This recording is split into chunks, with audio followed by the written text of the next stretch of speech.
নমস্কার বন্ধুরা, আজ তৈরি করছি মোচার চপ বা মোচার কাটলেট। মোচার চপের পুরটা তৈরি করার জন্য প্রথমে আমি পরিমাণ মতো সর্ষের তেল দিয়ে দিলাম, পেঁয়াজ কুচি দিয়ে দিলাম, তবে কোনোটা খুব বেশি ভাজবো না, পুরটাকে যা সটে করে নেবো। এবার কিছুটা চিংড়ি মাছ আমি গ্রেট করে রেখে দিয়েছি, মানে কুচোনোও নয় বাটাও নয়, এরকম অবস্থায় আমি তৈরি করে নিয়েছি মিক্সির মধ্যে। এবার এই চিংড়ি মাছটা এর মধ্যে মেশাবো। চিংড়ি মাছটা দিয়ে দিলাম,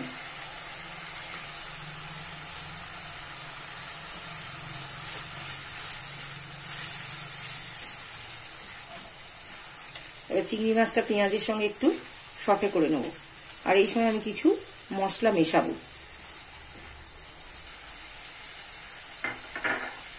কাঁচা লঙ্কা কুচি দিয়ে দিলাম, এর মধ্যে সিদ্ধ করে চটকে রাখা মোচা দিয়ে দিলাম,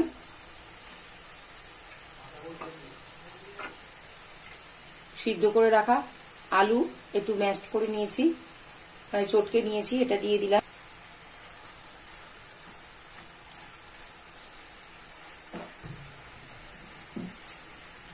লবণ দিয়ে দিলাম, চিনি দিয়ে দিলাম, হলুদ গুঁড়ো দিয়ে দিলাম, কুচনো আদা দিয়ে দিলাম,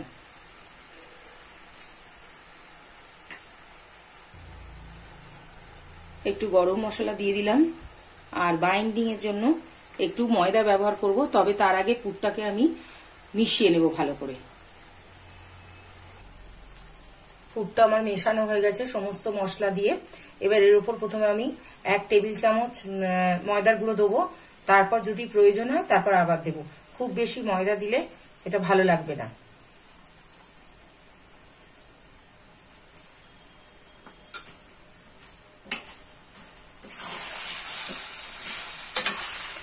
জাস্ট বাইন্ডিংটার জন্য আমি এই ময়দাটা ইউজ করলাম, নাহলে এটা গড়তে অসুবিধা হবে। আর খুব বেশি কিন্তু ভাজা হবে না মশলাটা, জাস্ট সমস্ত মশলা পেঁয়াজ আর চিংড়ি মাছটা একটু সটে করে নিতে হবে, কারণ পেঁয়াজ আর চিংড়ি মাছটা সটে করে নিলে টেস্টটা ভালো আসে। ব্যাস আমার হয়ে গেছে। আমার আশা করি আর ময়দা দিতে হবে না। এটা একটু ঠান্ডা হলে আর একটু জমে যাবে। তারপর আমি এটা ঠান্ডা হলে তারপর চপগুলো গড়বো।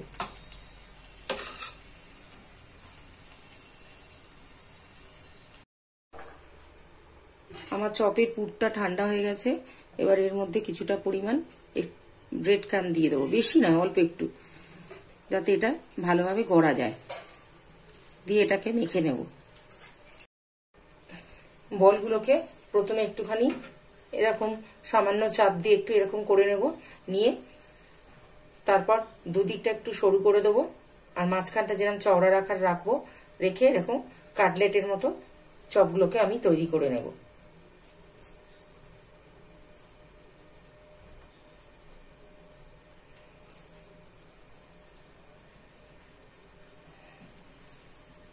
আমি এইভাবে চপগুলোকে গড়ে নেব, সমস্ত চপ এইভাবে তৈরি করে নেব। আমার সমস্ত কাটলেটগুলো তৈরি করা হয়ে গেছে এবং আমি এরকম একটা কন্টেনারের মধ্যে এইগুলোকে রেখে দিয়ে আর ফ্রিজে রেখে দেবো কিছুক্ষণ, এয়ারটাইট কন্টেনারে। এইভাবে আপনারা কয়েকদিন রেখে দিয়েও খেতে পারেন, প্রয়োজন মতো বের করে ভেজে ভেজে খেতে পারেন। আমি এবার এটাকে আধ ঘন্টার জন্য ফ্রিজে রেখে দেবো, তারপর ভাজবো। বাইরে খুব বৃষ্টি হচ্ছে। এবার আমি এই কাটলেটের মতো যে আকৃতি করেছি চপগুলো, সেইগুলো এবার ভেজে নেব। এগুলোকে ভেজে নিলেই, এপিট ওপিট করে লাল লাল করে ভেজে নিলেই তৈরি হয়ে যাবে মোচার চপ বা মোচার কাটলেট। খেতে অসাধারণ হয়। এরমভাবে আমি আগেও করেছি, একবার করে দেখবেন বারবার করতে ইচ্ছে করবে। মোচা না খেয়ে মোচার চপই মনে হবে বানাই, ভীষণ ভালো খেতে হয় এটা। আর চিংড়ি মাছ দেওয়ার জন্য এটার টেস্টটা অসাধারণ হয়।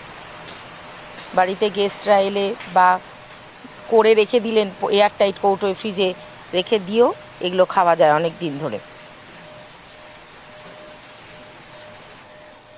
আমার তৈরি হয়ে গেল মোচার কাটলেট। নমস্কার, আজ এই পর্যন্ত।